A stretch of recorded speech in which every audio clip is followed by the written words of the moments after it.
What's up YouTube, this is GalacticGod, and as you can see I'm not on my normal channel, so let me give a big thanks to mkohl40 for allowing me to come onto his channel once again. We are doing a deck building challenge. This time we're doing Battlin Boxers. Now I've been testing this deck quite a bit up on DevPro, I really enjoy it. I'm going to go ahead and show you guys my build and let you know what I think it has to offer. Alright, so I'm going to go ahead and get started with this list and then go into some of the basic combos. Alright. So for monsters, we are playing 3 copies of the headgear. This guy right here is probably your main one that you want to go into as fast as you can. Basically, when you summon him, you get to send any Battlin Boxer monster from your deck to the graveyard. Works really well with this guy right here.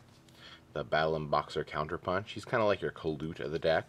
Whenever he's in your hand or in your graveyard, you can remove him to boost Battlin Boxer's monster's attack up by 1,000, which is pretty cool because you can summon him, ditch this one to the graveyard, and now he instantly becomes a 2,000 attacker. Or if you go for an Exceed play, you know your Exceed monster is going to go up 1,000 too, as long as you're going into a Battlin Boxer Exceed. The other one you're going to want to go into quite a bit is Glassjaw. This guy is really awesome because whenever he's sent to the graveyard by a card effect, you get to add any Battlin Boxer monster that's in your graveyard to your hand. So let's say he's really good mid to late game, and even early game he's not too bad. So let's say you already have a headgear in the graveyard and you summon another headgear. You can send Glassjaw to the graveyard and then you get to grab back your headband, so it's like an instant +1. Pretty good, actually. From there, we're going to play 3 copies of the Battlin Boxer Switch Hitter. Now, this guy is more like your Blizzard. I'm going to compare this to Black Wings a little bit, I guess.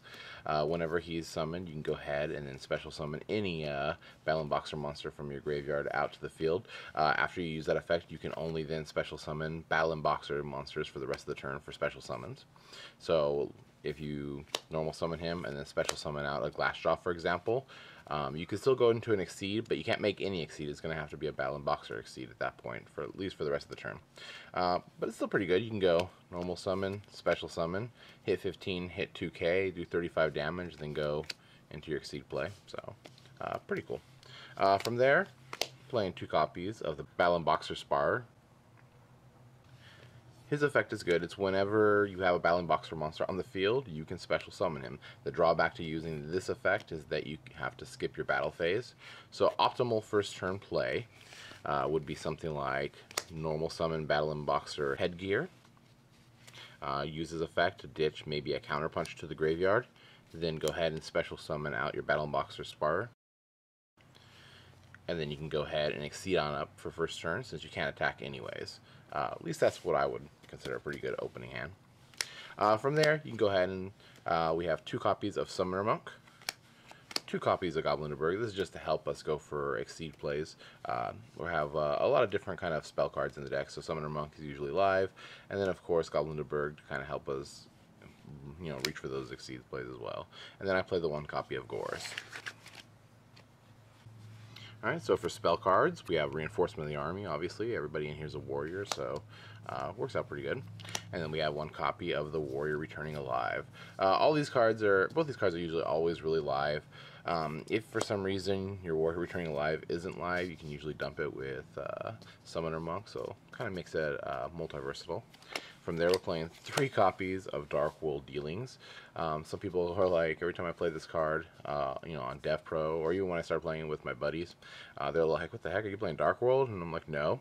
And then I'll just go ahead and use it to dump maybe a Glassjaw so I can get back one of my other Battlin Boxer monsters in the graveyard, or I'll use it to get rid of maybe a Battlin Boxer Counterpunch that I've drawn into. So since Counterpunch gets this effect whether he's in your hand or in the graveyard, ditching him to the graveyard to kind of speed up your deck and search through it kind of helps. Plus you get the you don't really neg yourself or anything as long as you're ditching Glassjaw as well, so pretty cool. From there, we got the Foolish Burial for both the Glassjaw and the Counterpunch. Then we have 2 Apata Dualities. Helps add a little bit of consistency. Plus, you know, if you need to, you can always ditch them with Summoner Monk. From there, we got 2 MSTs, Heavy Storm, Monster Reborn, and Darkhold to kind of round up the staple-esque portion of the spell cards. Alright, so for traps, I'm playing 2 copies of Breakthrough Skill because I don't have Effect Failure in the deck, and I still want to be able to negate monster effects when need be.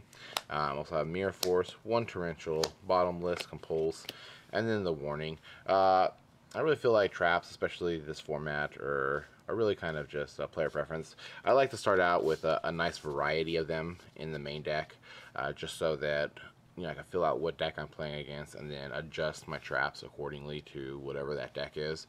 I just like to have a lot of options to start off with. Alright, so for the extra deck, I'm not actually playing the number 105 or obviously the Chaos variant version of that card because I don't have the Barons in the deck. But I am playing 3 of the Yoke. This card is really amazing. He's like Maestro on crack, really, because he gets that boost. You can get him up like super high. From there, we have Heroic Champion Excalibur. Almost everybody in the deck's a warrior, so you can go into Excalibur and even Blade Armor Ninja rather easily. For there, the rest of the Exceeds, we have Diamond Direwolf, Daigusto Emerald, Lavable Chain works really good with your Glass Jaws and your Counter Punchers, of course. You have your number 50, number 16, Cowboy. You have Maestro, Abyss Dweller, Photon Popple Operative, and then Steel Swarm Roach to kind of round up the Exceeds. Kind of a good mix of like all the really good rank 4s, I think. And that's kind of how I like to play it. Alright, so this deck can make a first turn Shockmaster relatively easily.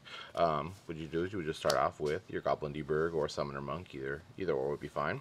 Use the effect. I'm going to bring on Glassjaw in this example for my hand. Now that I have Battlin Boxer monster on the field, I can go ahead and summon out my Battlin Boxer Sparrer from my hand as well.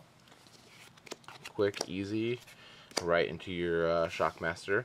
I would almost definitely ditch out one of my Battlin Boxer monsters to use its effect, whether I'm calling spells, monsters, or whatever, just because that way the next turn my Battlin Boxer switch hitter becomes live and I can go ahead and bring the Glassjaw back out and go for some massive damage or go into an Exceed play as well. Like I was saying earlier, the most optimal first turn play, in my opinion, if you're not going to go Shockmaster or something like that, is to go ahead and summon out your Battlin Boxer headgear. Use its effect to go ahead and send Counterpunch to the graveyard. Then go ahead and bring out your Battlin Boxer Sparrer. You then overlay for your Yoke. And now you got Yoke on the field, 2200 attack. You have to be destroyed essentially 3 times. Plus you get that extra 1000 boost that's in there at any time you need it. Alright, and there you have it. This was my Battlin Boxer deck. Now, I've seen a lot of different variants of the deck itself, from using Blaster and all kinds of different ways you can play it. I kind of wanted to make mine more focused on just spamming out rank 4s and kind of using it as a toolbox to get to whatever Exceed monster you think you deem necessary. I really kind of like playing the deck. I enjoy playing it quite a bit. I've been testing it extensively up on DevPro and in real life against a lot of my friends. It seems to be working pretty good. Definitely not a top tier deck, but extremely fun to play, I think. Yeah. Alright, YouTube, and there you have it. That was my Battlin Boxer deck. Remember to let me know what you think of it down in the comment section below. Also, be sure to go check out my channel. MCole40 is going to have his version of the deck over on there. For the challenge portion of the video, we do want you to let us know who you think made the better deck. And I guess that's going to about do it. This is GalacticGod, out.